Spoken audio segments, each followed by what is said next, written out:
Welcome to the Tech Egg. Don't get scrambled. Enjoy the video. You start by making sure Blender is ready and your OBJ sits with its MTL and texture images in one folder. Once done, open Blender and switch to Layout or Modeling Workspace so you see the 3D view and outliner.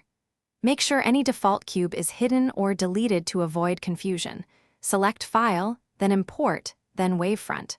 Obj. You'll immediately land in the File browser. Navigate to the folder containing your OBJ and select it to begin the import process. You now focus on the Import panel on the left.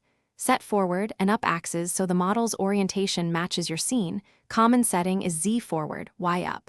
Then enable image search so Blender looks for textures automatically and toggle keep vertex order if you'll use morph targets.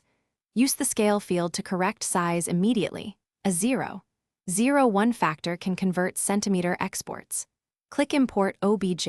Once in, press N to inspect transforms and apply rotation/scale with Ctrl-A if the model appears distorted.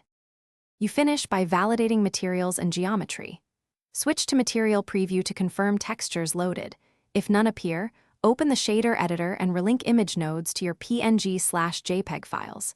If faces look dark or invisible, select the mesh, go to Edit Mode, select All, then Mesh Normals recalculate outside to fix flipped normals.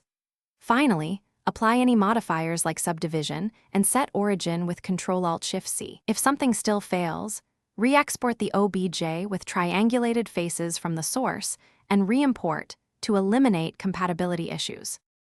Thanks for watching. Consider subscribing if I helped unscramble your problems.